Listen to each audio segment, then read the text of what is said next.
Hello guys, ये हमारा determinant का लास्ट टॉपिक है। इसके बाद हम नया टॉपिक चालू करेंगे। तब तक आप अपनी ऑनलाइन स्टडी चालू रखिए, क्योंकि पता नहीं स्कूल कब वापस से खुलेंगे या नहीं भी खुलेंगे। वैसे आप लोगों के लिए एक अच्छी बात है कि 30% सिलेबस कोविड-19 की वजह से कम कर दिया गया है, जिसका अपडेट मैं आपको दे दूँगा। एक और बात, आप अपने सभी फ्रेंड से बताइए कि स्कूल ने यूट्यूब पर ऑनलाइन स्टडी चालू किया है, ताकि सभी बच्चे घर पर बैठकर पढ़ाई कर सकें स्कूल के टीचरों से। तो इस वीडियो में हम पढ़ने वाले हैं application of determinant and matrices, मतलब सारणिकों और अवयवों के अनुप्रयोग। डिटर्मिनेंट में सारणिक और मैट्राइसेस मीन्स अवयव। तो इनका उपयोग कहाँ होता है, इनका एप्लीकेशन कहाँ है? तो अगर हमारे पास कोई भी रैखिक समीकरण है, तो एक रैखिक समीकरण ये हो गया, एक रैखिक समीकरण ये हो गया 3x + 2y = 7। तो इसे सॉल्व करने के लिए हम इसका यूज़ कर सकते हैं। तो इससे हमें x और y का वैल्यू मिल जाएगा इसे जब हम सॉल्व करेंगे। ऐसे ही अगर कोई 3 वेरिएबल वाला इक्वेशन है, 3 variable means x y z। Variable मतलब कोई भी चर। तो x एक चर है, y दूसरा चर है, z तीसरा चर है। तो ये 3 वेरिएबल वाली इक्वेशन और ऐसे 3 इक्वेशन दिए हैं, तो हम डिटर्मिनेंट का यूज़ करके मीन्स डिटर्मिनेंट और मैट्राइसेस का यूज़ करके हम एक्स वाई जेड की वैल्यू फाइंड कर सकते हैं। तो हम आगे देखते हैं। तो कोई भी अगर इक्वेशन दिया है, तो मैं 3 वेरिएबल वाला ले रहा हूँ। तो a1x + b1y + c1z = d1। तो ये किसके जैसा दिख रहा है? ये 5x + y - z = 7, मतलब इस टाइप का कुछ है। यहाँ पे x है, यहाँ देखिए, यहाँ x, यहाँ भी x, फिर यहाँ y, यहाँ भी y, यहाँ z, यहाँ भी z, और कोई कांस्टेंट मतलब अचर कोई रहेगा। तो ऐसा कोई 3 इक्वेशन है, तो मैं इस फॉर्म में लिख रहा हूँ इसको। तो इसे अब कैसे सॉल्व करें? तो हम इसे ax = b के फॉर्म में लिख सकते हैं। तो अब a क्या होगा, x क्या होगा और b क्या होगा, तो देखते हैं। तो a हमारा क्या होता है, मैट्रिक्स में हम क्या लिख लेते हैं, ये a1 a2 और a3। फिर अगले कॉलम में b1 b2 b3। तो ये पहले कॉलम में, पहला कॉलम में a1 a2 a3 आ गया, दूसरे कॉलम में b1 b2 b3 आ गया, और तीसरे कॉलम में c1 c2 c3 आ गया। अब ये वाला x में क्या आता है, तो जो भी हमारे वेरिएबल्स रहेंगे, वेरिएबल मतलब जो भी हमारे चर रहेंगे, तो x y और z हैं। तो x y और z। उसके बाद b मतलब जो यहाँ पे अचर रहते हैं, अचर मीन्स कांस्टेंट जो रहते हैं। तो क्या क्या है, d1 d2 और d3। तो इसे हम इस फॉर्म में लिख सकते हैं। अब ये सॉल्व कैसे होता है, तो मैं ये ले लेता हूँ, क्या था, ax = b। तो मैं दोनों साइड क्या कर रहा हूँ, a इनवर्स से मल्टीप्लाई कर रहा हूँ। तो a इनवर्स b हो गया। अब क्या होगा, हमने पढ़ा था a इनवर्स इंटू a क्या होता है, I मतलब आइडेंटिटी मैट्रिक्स, इंटू x = ये तो वैसे ही रहेगा। फिर आइडेंटिटी मैट्रिक्स का किसी भी मैट्रिक्स में मल्टीप्लाई होता है, तो क्या आता है, हमारा x ही बचता है, जो भी रहेगा वो बचेगा। तो = a inverse b। Identity matrix एक बार दिखा देता हूँ आपको क्या होता है। आइडेंटिटी मैट्रिक्स मतलब कि I मैट्रिक्स कैसा दिखता है, ये जो डायगोनल एलिमेंट रहेंगे वो सब 1 1 1 रहेंगे और बाकी सब 0। ये हमारा आइडेंटिटी मैट्रिक्स हो गया। तो हम ऐसे फाइंड करते हैं, कोई भी अगर वेरिएबल है एक्स वाई जेड, जैसे यहाँ पे एक्स वाई जेड हमें इस फॉर्मूले से मिल जाएगा। तो हमें क्या चाहिए, एक तो ए इनवर्स चाहिए, और क्या चाहिए, जो बी है, बी क्या था यहाँ पे, ये, तो ये हमारा बी हो गया, ये तो हमारा एक्स हो गया, और ये क्या है, ए। तो फिर हम x कैसे फाइंड कर सकते हैं, a इनवर्स b से हैं। तो क्या दिया है, 2x + 5y = 1। दूसरा इक्वेशन क्या दिया है, 3x + 2y = 7।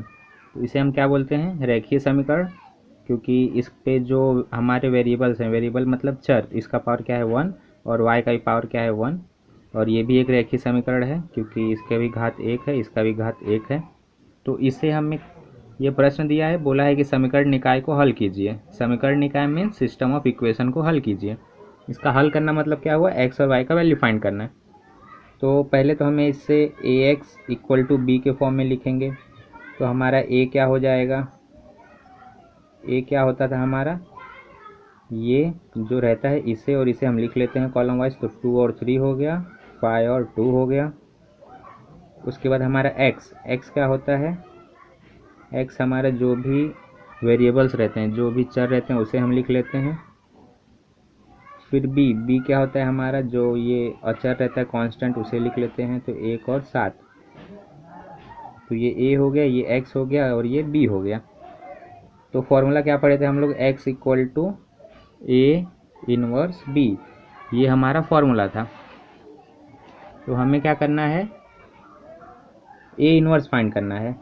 तो a इनवर्स कैसे फाइंड करते हैं, तो a इनवर्स का हम पहले पढ़ चुके हैं पिछले वीडियो में, तो आप देख सकते हैं प्लेलिस्ट में जाके।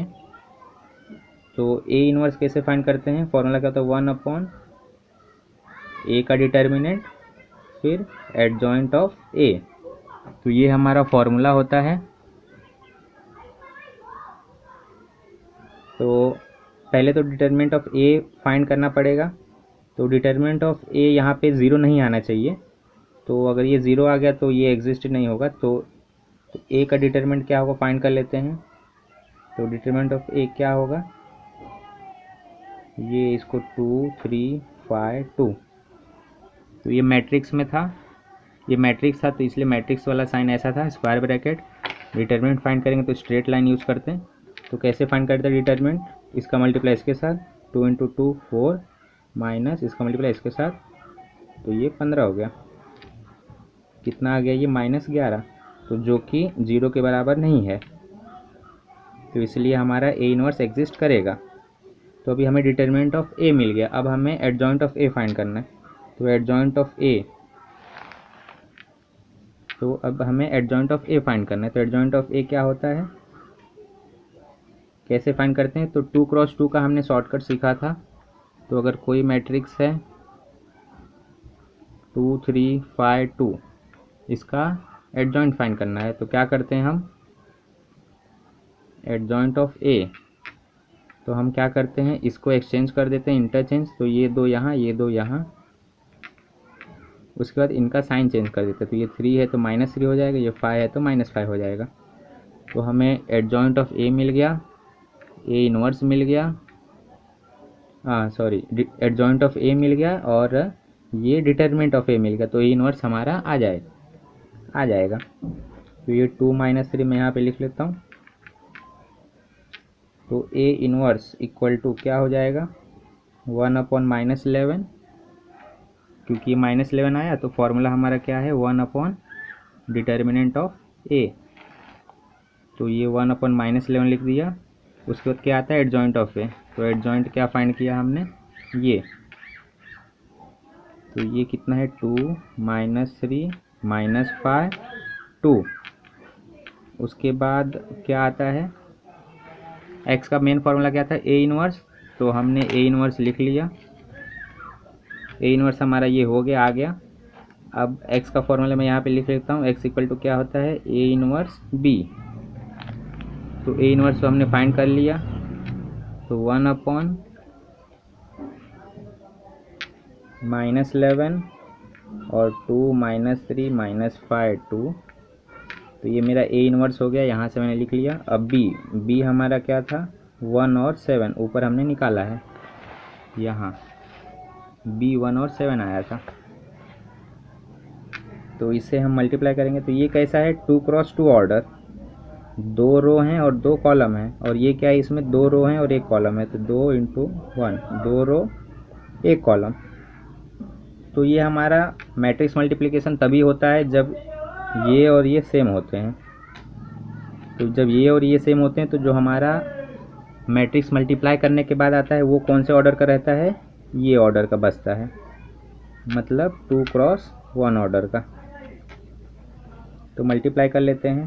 तो ये 1/-11, उसके बाद ये दोनों का मल्टीप्लाई यहाँ पे, तो 2 का मल्टीप्लाई 1 में तो 2 हो गया, फिर 5 का 7 में तो -35, उसके बाद इसका मल्टीप्लाई ये दोनों का, तो -3 का 1 में तो कितना आएगा -3, फिर 2 का 7 में तो कितना आएगा 14। तो जो साइन आता है वो लिख लेते हैं।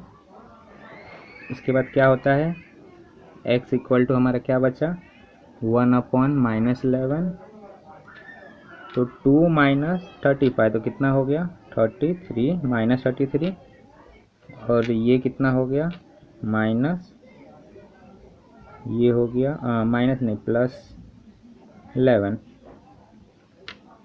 अब ये जब डिवाइड हो जाएगा तो क्या होगा, इसको अंदर जब डिवाइड कर देंगे तो क्या होगा, ये -33/-11, और ये 11 ये -11 हो गया, तो ये 3 बचेगा, माइनस माइनस कट गया 3, और ये -1, सॉरी ये नहीं आएगा, तो हमारा x क्या आ गया 3 और -1, तो ये हमारा x हो गया और ये हमारा y। तो x, तो हमारा x कितना हो गया 3 और y कितना हो गया -1। तो अब 3 वेरिएबल्स वाला सॉल्व करते हैं, जिसमें x, y और z फाइंड करना रहेगा। तो ये तीनों को सॉल्व करके हमें क्या फाइंड करना है, z।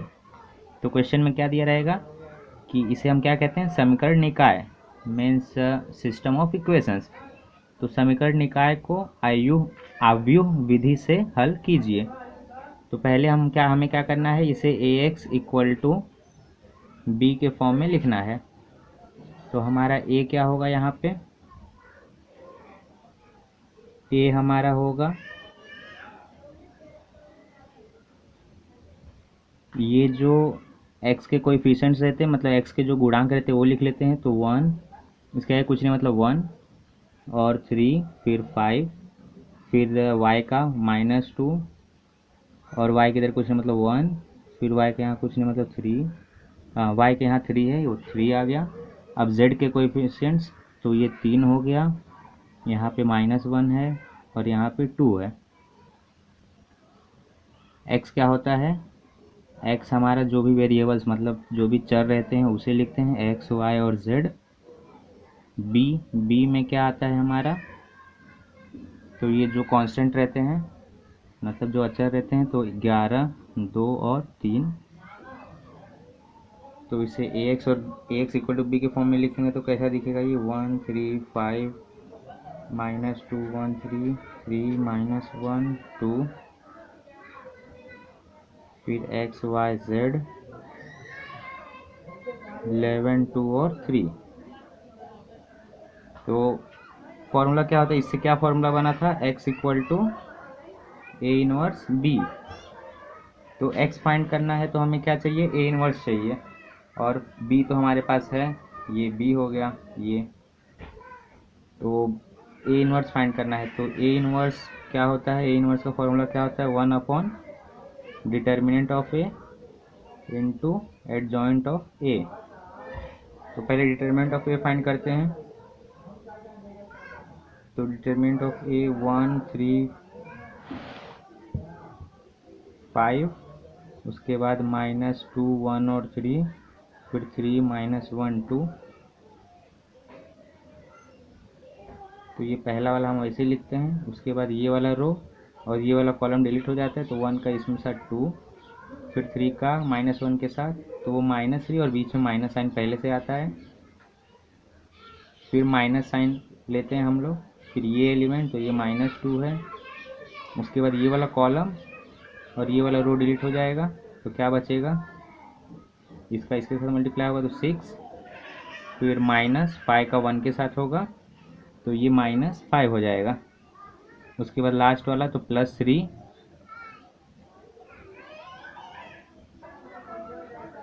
तो ये +3 लिख दिया मैंने। उसके बाद ये वाला कॉलम और ये वाला रो डिलीट हो जाएगा, तो 3 का 3 के साथ 9, फिर 5 का 1 के साथ तो -5। अब इसको सॉल्व करेंगे तो ये 1, ये माइनस माइनस प्लस हो जाएगा, तो ये 5 हो जाएगा, फिर माइनस माइनस प्लस, तो ये +2 और ये 11 हो जाएगा। उसके बाद +3, ये कितना होगा 4, इसको सॉल्व करें तो 5, ये कितना हो गया 22, ये कितना हो गया 12। तो ऐड करने में कितना आएगा 2 2 4 और 9 यहाँ पे, और 9 2 और 1 एक 3। तो ये इक्वल टू 0 नहीं है, मीन्स 0, ये 39 है। तो हमारा डिटरमिनेंट ऑफ ए 39 आया, तो हमारा ए इनवर्स एग्जिस्ट करेगा। अगर 0 आता तो हमें दूसरा मेथड फॉलो करना पड़ता। तो अब हमें डिटरमिनेंट ऑफ ए मिल गया। अब हमें एडजॉइंट ऑफ ए फाइंड करना है। तो एडजॉइंट ऑफ ए क्या होता है हमने पढ़ा है। तो एडजॉइंट ऑफ ए क्या होता है, हमारा जो कोफैक्टर मैट्रिक्स रहता है उसका हम ट्रांसपोज कर देते हैं, तो हमें क्या मिलता है एडजॉइंट ऑफ ए। तो पहले हमें कोफैक्टर मीन्स सखंड फाइंड करना है। तो हमें C11, तो ये हम पहले वीडियो में पढ़ चुके हैं, आपको देखना है तो आप पहले की वीडियो देख सकते हैं। तो हमें C11 फाइंड करना है। तो C11 कैसे फाइंड करेंगे, तो C11 के लिए पहले तो फॉर्मूला क्या होता है देख लेते हैं। तो फॉर्मूला क्या होता है Cij equal to -1 raise to i plus j, फिर Mij, m क्या होता है माइनर, और Cij को क्या बोलते हैं सखंड कोफैक्टर। तो C11 फाइंड करना है, तो क्या करेंगे first row first column delete.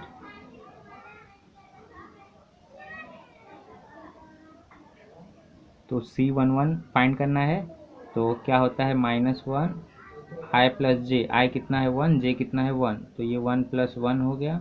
अब Mij मतलब m1 1, i1 है j1 है, तो -1 1 + 1 2 m1 1। तो माइनर कैसे फाइंड करते, तो first row first column delete. तो क्या बचा 1 -1 3 2, तो 1 -1 3 2, ये अलग अलग है। तो 1 का स्क्वायर तो ये 1 होगा। अब ये कैसे फाइंड होगा, इसका मल्टीप्लाई इसके साथ तो 2 हो जाएगा, फिर 3 का -1 के साथ, माइनस पहले भी यूज़ करते हैं, पहले से यूज़ करते हैं। 3 का 1 में करेंगे तो -3 हो जाएगा। तो इसको कितना आएगा, ये 1 का मल्टीप्लाई करेंगे तो वही रहेगा, तो ये हो जाएगा 5। अब ऐसे ही C12, तो C12 कैसे फाइंड करेंगे, तो -1 रेज टू 1 + 2 m, ये 1 और j के जगह पे 2, तो ये -1 रेज टू 3, तो कितना होगा -1 ही रहेगा। 1 2 + 1 3, तो -1 का क्यूब -1। उसके बाद m12, तो 1 2 मतलब पहला रो सेकंड कॉलम, तो चला जाएगा, डिलीट कर देंगे उसको, तो क्या बचेगा 3 -1 5 और 2, तो 3 -1 5 और 2, तो -1 ऐसे ही रहेगा। इसका डिटरमिनेंट फाइंड करेंगे, 3 2 = 6, -5 का 1 के साथ, तो -5। तो इसको सॉल्व करेंगे तो -1, ये कितना हो जाएगा -11 नहीं +11, तो फिर -1 का जब मल्टीप्लाई कर देंगे तब ये -11।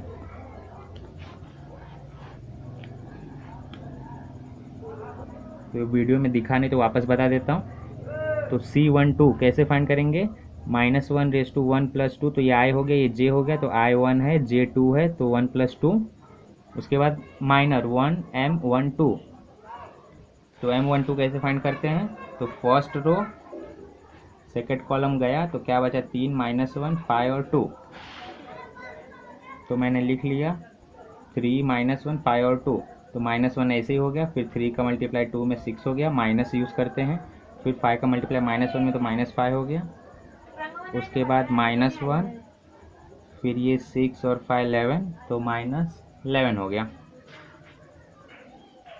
तो मैंने सब कोफैक्टर मीन्स खंड फाइंड कर लिए हैं, वीडियो बड़ा ना हो इसकी वजह से, तो आप फाइंड करके वेरीफाई कर लें। तो ये सब है मैंने फाइंड कर लिया। फिर Cij को मैंने मैट्रिक्स के फॉर्म में लिख लिया, मतलब कोफैक्टर को। तो 5 - 11 4, 13 - 13 - 13 -1 10 और 7। तो अब एडजॉइंट ऑफ ए क्या होता है, जो कोफैक्टर आया रहता है उसका हम ट्रांसपोज ले लेते हैं। ट्रांसपोज मतलब जो रो रहता है उसको कॉलम में चेंज कर देते हैं। तो ये रो को कॉलम में चेंज कर दिए, कॉलम रो में चेंज हो जाएगा। तो इसको हम नीचे लिख देंगे।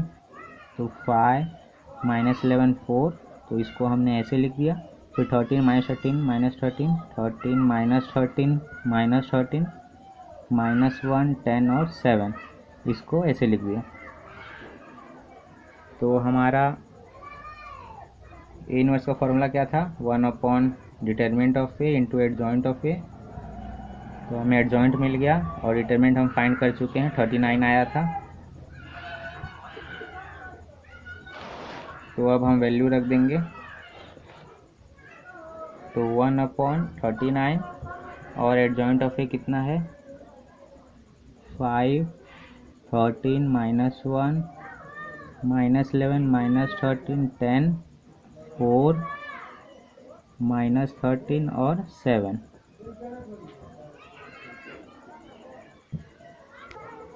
फॉर्मूला क्या होता है हमारा, x फाइंड करने के लिए ए इनवर्स बी। तो ए इनवर्स कितना है, 1/39 5 13 -1 -11 -13 10 4 -13 7 और बी हमने क्या फाइंड किया था, 11 2 और 3। तो अब क्या करना है, इसमें मल्टीप्लाई करना है और हमारा आंसर आ जाएगा। तो मल्टीप्लाई कैसे करते हैं, ये कितने ऑर्डर का है, 3x3 का। पहले देख लेते हैं कि मल्टीप्लाई हुआ कि नहीं। तो ये 3x3 ऑर्डर का है और ये 3x1, मतलब 3 रो हैं और एक कॉलम है। तो ये दोनों सेम है तो मल्टीप्लाई होगा। फिर जो हमारा रिजल्टेंट मैट्रिक्स आएगा, मतलब मैट्रिक्स का मल्टीप्लाई करने के बाद जो आंसर आएगा वो 3x1 ऑर्डर का रहेगा। तो ये 1/39 लिख लेता हूँ। उसके बाद इसका मल्टीप्लाई इसमें, इसका इसके साथ, इसका इसके साथ। तो रो और कॉलम, फिर रो और कॉलम, फिर रो और कॉलम, तो ऐसे मल्टीप्लाई होगा।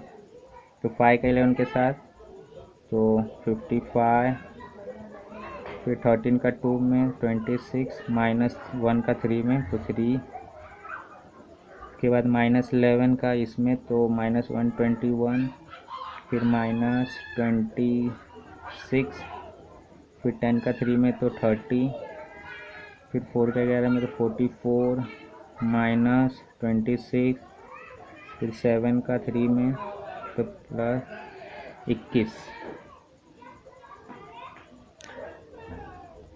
तो कितना आएगा ये 1/39, इसको ऐड कर देंगे तो ये हो जाएगा 78, फिर -117, फिर ये 39।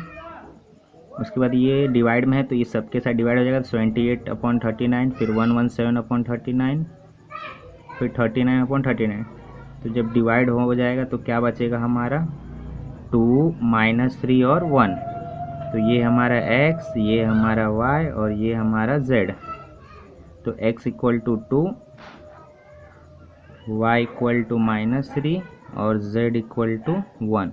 सब्सक्राइब बटन दबा के स्कूल से जुड़िए ताकि आपका कोई लेक्चर मिस ना हो। Thank you.